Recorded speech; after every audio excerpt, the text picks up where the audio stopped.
ನಮ್ಮ ಪ್ರಯೋಗದ ಹೆಸರು ಉರಿಯುತ್ತಿರುವ ಮೇಣದ ಬತ್ತಿ ಮತ್ತು ಈ ಪ್ರಯೋಗವು ಗಾಳಿಯ ಒತ್ತಡ ಮತ್ತು ತಾಪಮಾನ ಮತ್ತು ಅನಿಲಗಳ ವರ್ಣತೆಯು ನಡುವಿನ ಸಂಬಂಧವನ್ನು ಪ್ರದರ್ಶಿಸುತ್ತದೆ.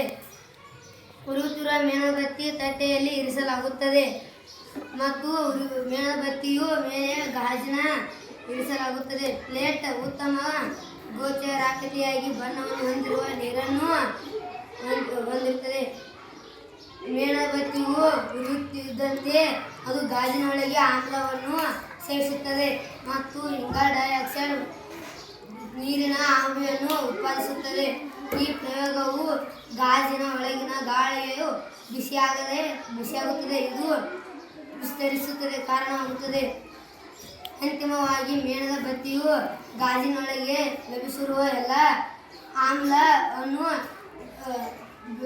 ಬೆಳೆಸುತ್ತದೆ ಮತ್ತು ಹೊರಹೋಗುತ್ತದೆ. ಗಾಜಿನೊಳಗೆ ಗಾಳಿ ತಣ್ಣಗಾಗುತ್ತಿದ್ದಂತೆ ಅದು ಸಂಕುಚಿತವಾಗುತ್ತದೆ. ಗಾಜಿನೊಳಗಿನ ಒತ್ತಡವು ಕಡಿಮೆ ಮಾಡುತ್ತದೆ. ಇದು ಗಾಜಿನ ಒಳಗಿನ ಗಾಳಿ ಮತ್ತು ಹೊರಗಿನ ವಾತಾವರಣ ಒತ್ತಡ ನಡುವೆ ಒತ್ತಡ ವ್ಯತ್ಯಾಸ ಸ್ಫಟಿಸುತ್ತದೆ. ಹೊರಗಿನ ಹೆಚ್ಚಿನ ವಾತಾವರಣ ಒತ್ತಡವು ತಟ್ಟೆಯಲ್ಲಿರುವ ನೀರನ್ನು ಗಾಳಿಗೆ ತಳ್ಳುತ್ತದೆ.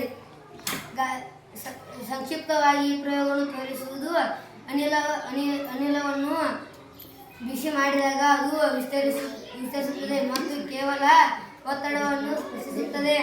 ಅನಿಲವನ್ನು ತಂಪ ಮಾಡಿದಾಗ ಅದು ಸಂಕುಚಿತಗೊಳ್ಳುತ್ತದೆ ಮತ್ತು ಹೆಚ್ಚಿನ ಒತ್ತಡವನ್ನು ಉಂಟು ಮಾಡುತ್ತದೆ. ಒತ್ತಡದ ವ್ಯತ್ಯಾಸ ಧ್ರುವ ಅಥವಾ ನೀರು ಹೆಚ್ಚಿನ ಒತ್ತಡ ಪ್ರದೇಶಗಳಿಂದ ಕಡಿಮೆ ಒತ್ತಡ ಪ್ರದೇಶ ಚಲಿಸುವಂತೆ ಮಾಡುತ್ತದೆ. ಧನ್ಯವಾದಗಳು.